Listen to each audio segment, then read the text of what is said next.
हर हर महादेव दोस्तों, राधे राधे। मैं आप सभी लोगों के लिए शुक्रवार व्रत की कथा लेकर आई हूँ, तो आप लोग सुनिएगा। एक समय की बात है, एक जगह 3 मित्र रहते थे। पहला कायस्थ, दूसरा ब्राह्मण और तीसरा वैश्य था। तीनों मित्र का विवाह हो गया। पहले 2 मित्रों की पत्नियां घर भी आ गई थी, किंतु तीसरे मित्र वैश्य का अभी गौना नहीं हुआ था, अतः उनकी पत्नी ससुराल में ही थी। एक दिन कायस्थ ने अपने वैश्य मित्र से कहा कि तुम अपनी पत्नी को क्यों नहीं लाते। अपने मित्र की बात सुनकर वह अपनी पत्नी को लिवा लाने के लिए उसके ससुराल जाने के लिए तैयार हो गया, किंतु उसके घर वालों तथा ब्राह्मण मित्र ने कहा, अभी सूर्यास्त है, अभी विदाई नहीं करा सकते, अभी उसका कोई मुहूर्त नहीं है, शुक्र के उदय होने पर ही विदा करा सकते हैं। किंतु उसने किसी का कहना नहीं माना और अपनी पत्नी को लेने ससुराल चला गया। दामाद को आया हुआ देखकर उसके सास ससुर ने आने का कारण पूछा, तो उस वैश्य ने कहा, मैं अपनी पत्नी को विदा कराने आया हूँ। ससुराल वालों ने कहा कि अभी तो शुक्रास्त है, अतः अभी विदाई करना उचित नहीं है, किंतु वह उनकी बातों को नहीं माना। अंत में ससुराल वालों ने लाचार होकर अपनी पुत्री सहित उससे विदा कर दिया। रास्ते में घनघोर जंगल में रथ का पहिया टूट गया,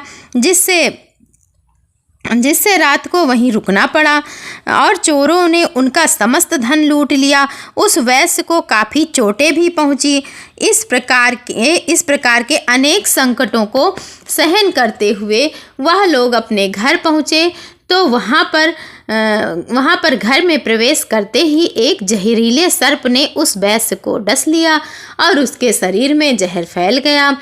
वैश्य की यह दशा देखकर नववधू विलाप करने लगी। इतने में उसका ब्राह्मण मित्र आ गया। उसने कहा, मेरे मना करने पर भी कि अभी शुक्रास्त है, फिर भी विदाई करवाना उचित नहीं है, फिर भी तुमने कहना नहीं माना और इनकी विदाई कराई। इसी कारण से इस प्रकार का दुख प्राप्त हुआ है, अतः यह अपनी पत्नी सहित वापस ससुराल लौट जाए तथा शुक्रोदय होने पर आए तो निसंदेह इसके कष्ट दूर हो जाएंगे।